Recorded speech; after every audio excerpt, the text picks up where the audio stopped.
Estamos en Ecuador y es que este fin de semana fue electoral. Este domingo se realizaron las elecciones generales.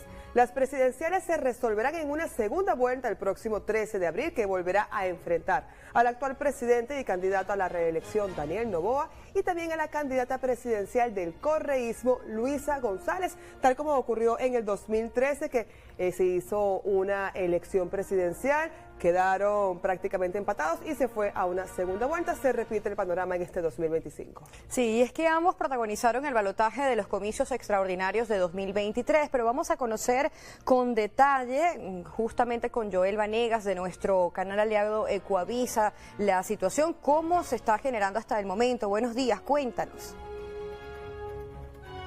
Buenos días, desde Quito, Ecuador, les informamos que los ecuatorianos tendremos segunda vuelta electoral el próximo 13 de abril de 2025. Los ecuatorianos, los 13.7 millones que estuvieron habilitados para sufragar, se volverán a encontrar en las urnas para elegir entre Daniel Noboa y Luisa González, que ambos con el 44% de los votos han llegado a la final de esta contienda política. Fueron los ganadores de la primera vuelta, entre 16 candidatos a binomios presidenciales que se registraron en el Consejo Nacional Electoral.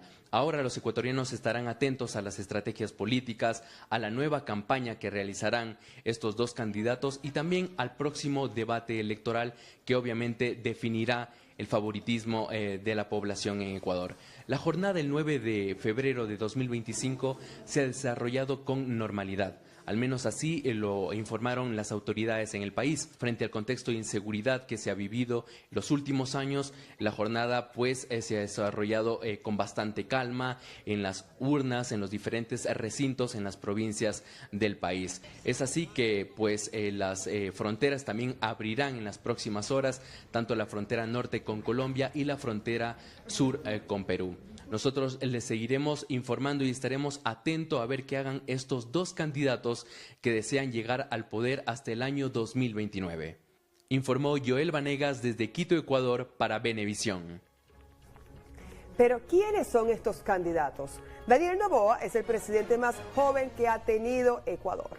Cuando ganó la presidencia tenía 35 años, la asumió a los 36 años y si vence en estas elecciones terminará su periodo con 41 años cumplidos. María Cecilia Largalla de Ecuavisa nos cuenta más sobre este candidato a la reelección.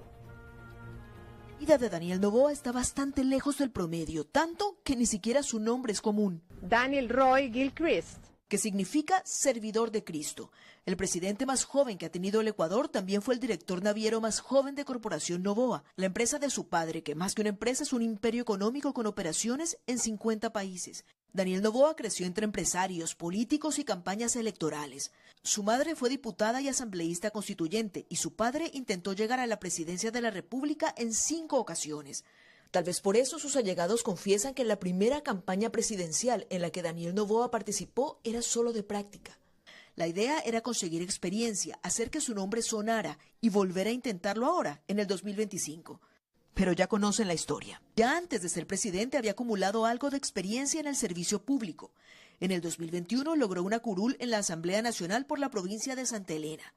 Presidió la Comisión de Desarrollo Económico, pero su periodo, como el de sus colegas, terminó abruptamente cuando Guillermo Lasso decretó la muerte cruzada en el 2023. Nunca fue de los asambleístas que más discursos dieran en el Pleno, solo intervino 11 veces.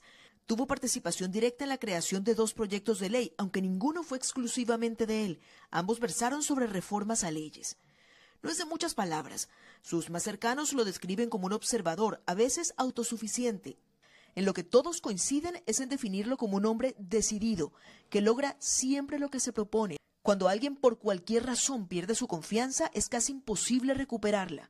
Su educación universitaria la hizo en Estados Unidos, es graduado de Administración de Negocios en la Universidad de Nueva York y además tiene 3 maestrías, una en Administración de Empresas, una en Gobernanza y Comunicación Política y la otra en Administración Pública, esta última conseguida en Harvard. En su vida personal, sus amigos aseguran que disfruta de las fiestas, toca la guitarra, canta. Está casado, tiene 3 hijos y es el mayor de 3 hermanos.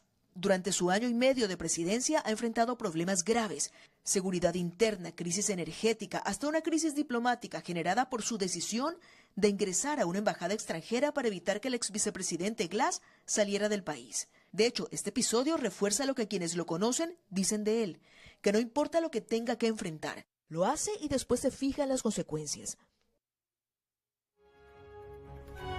Bien, ya conocimos sobre Noboa, pero su contrincante, ahora conversaremos sobre ella, es Luisa González, y es la segunda vez que participa en una elección presidencial. En ambas ocasiones ha llegado a la segunda vuelta. A continuación le presentamos un perfil de la candidata a la Revolución Ciudadana. Era 14 de febrero del 2008 cuando Luisa González y la Revolución Ciudadana se encontraron por primera vez. Su trabajo en el gobierno de Rafael Correa comenzó con un cargo en la Secretaría de Comunicación y siguió con una decena de puestos que incluyeron un consulado en España y un par de ministerios en Ecuador. Es que ella siempre fue una de las personas más cercanas al presidente Correa. Incluso hay quienes afirman que esa cercanía fue la que le valió subir rápidamente en la escala laboral del gobierno de la Revolución. Luisa Magdalena González Alcíbar es abogada, tiene 2 maestrías, una en alta gerencia y otra en economía internacional y desarrollo, esta última obtenida en Madrid en la Universidad Complutense. Siempre cercana al líder, González fue candidata por la Revolución Ciudadana y llegó a la Asamblea en el 2021.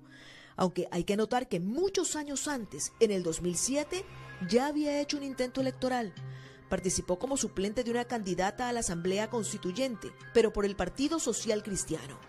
Durante su trabajo en la Asamblea Nacional, González presentó 2 proyectos de ley, uno para gestionar la emergencia durante la pandemia y otro para reformar la ley orgánica de la función legislativa. Ambos proyectos fueron hechos con otros asambleístas, no fueron suyos exclusivamente, pero al final ninguno prosperó.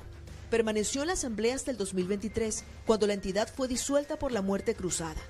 El correísmo comenzó a buscar entonces su carta presidencial. Su nombre sonó, pero también sonaron los de otros prospectos. Todavía, al día de hoy, hay quienes piensan dentro del partido que fue su cercanía al líder lo que le mereció la nominación. Pero esa cercanía también le ha traído problemas, y serios. Tiene una glosa por más de $800.000 por el caso del mal uso del avión presidencial durante la época del correísmo. Aquel caso en el que se detectaron vuelos a paraísos fiscales que nunca fueron registrados, o pasajeros cuyos nombres no constan en los manifiestos. El caso está en apelación. Luisa González es manabita, aunque nació por accidente en Quito. Su madre estaba de vacaciones en esa ciudad cuando dio a luz. Creció en Canuto, una parroquia de Chone. Allí se casó a los 15 años, dio a luz a los 16 y se divorció a los 22. Hoy tiene 47 años y está nuevamente en una segunda vuelta, peleando por la posibilidad de volver a instalar a la Revolución Ciudadana en la silla presidencial.